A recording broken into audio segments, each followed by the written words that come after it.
आणि ताई ह्या आपल्याच गावचे आहेत. त्याचं ऑब्जेक्ट जरी आंबेड असलं तरी हे दोन्ही गावं आपण संलग्न एकत्र म्हणून राहतो. मी पंढरपूर तालुक्यामध्ये 8 जिल्हा परिषदमधली गोपाळपूर जिल्हा परिषद एक अशी निवडणूक आहे जे निवडणुकीची प्रक्रिया होण्याच्या अगोदरच ते खऱ्या अर्थानं दुर्गाताईनं जिंकले अशा पद्धतीची ही निवडणूक. आता आज संध्याकाळपर्यंत ही निवडणूक बऱ्यापैकी जवळजवळ संपलेत आहे.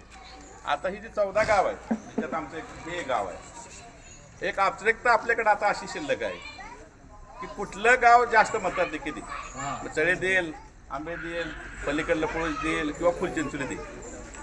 आणि खऱ्या अर्थानं सांगायचं म्हणलं तर आपल्या नशिबानं एक सुशिक्षित, एक अभ्यासपूर्ण आपले विषय मांडणारा उमेदवार आपल्या सगळ्यांना भेटला आहे.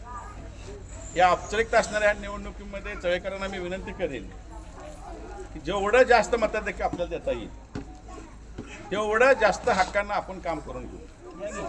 तेवढे सगळे प्रश्न आपले मार्गी लागायला आपल्याला सोपं जातं. आणि तुम्हाला आपल्या सगळ्याला माहिती आहे की इथं इंडापा आहे, रामदास आहे, सुनीलभाऊ आहे. आपल्याला उमेदवारापर्यंत, आपल्या निवडून येणाऱ्या उमेदवारापर्यंत जाण्यासाठी आपल्याला अनेक माध्यम आहेत. ताई यांचे खूप छोटे छोटे प्रश्न काही प्रलंबित आहेत. ते विशेष मला वाटतं रेशन कार्डचा विषय की इलेक्शन झाल्यानंतर मी सविस्तर सांगेन. आणि हा समाज अतिशय स्वाभिमानी आहे. त्या समाजाचा पूर्ण पाठिंबा म्हणजे जेवढी ही लोकवस्ती आहे सगळी लोकवस्ती एकदा ह्यानं ठरवलं की ह्याच्यामध्ये ह्यांचं एक देखील मत व्हायला. हे आम्ही आत्तापर्यंत ह्यांचा अनुभव पाहिला आहे. कालच्या ग्रामपंचायतला देखील आम्ही बघितलं एकदा ह्यांनी ठरवलं की पुन्हा हे बदल करत नाही, कुणी येऊ द्या. ही निवडणूक बऱ्यापैकी आता जवळजवळ एकतर्फी झाली आहे. कुठल्याही आता ह्या निवडणुकीमध्ये कुठल्याही उमेदवाराचं आव्हान नाही. आणि एका गोष्टीचा मला विशेष आनंद आहे. मी त्यांची एक मुलाखत ऐकली होती, मी बायटी पाहिली होती. खरं तर सुनीलभाऊ सांगतील रामदासलाही माहिती आहे. मी आता सुनीलभाऊ संघ बोलताना त्यांनी सांगितलं की ही निवडणूक त्यांना जर बिनविरोध करायची तर सहज करता आली असते. तर ते म्हणले की बाबा निवडणूक बिनविरोध केली तर आपण लोकांपर्यंत कसं जाणार, त्यांचे प्रश्न कसे समजून घेणार, कार्यकर्त्यांच्या ओळखी कसे होणार. म्हणून त्यांनी ही निवडणूक खऱ्या अर्थानं बिनविरोध होत असताना देखील त्यांनी लावली कारण जेणेकरून आपल्या लोकांत जाता यावं. मी या उमेदवाराला शुभेच्छा देताना एवढंच सांगेन, आपल्या सर्वांनाही सांगेन की निश्चित जिल्हा परिषद सदस्य नाहीत होणार, त्यांच्यावर आणखी मोठी जबाबदारी येणार आहे. आपल्या ह्या मतदारसंघाचं नाव महाराष्ट्रभर जाणार आहे. तुम्ही ते समजून घ्या काय.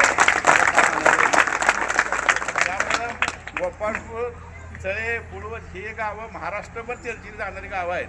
अशा वेळी ह्या गावातून जास्तीत जास्त मोठ्या मताधिक्यानं आपण सगळेजण निवडून द्यावं.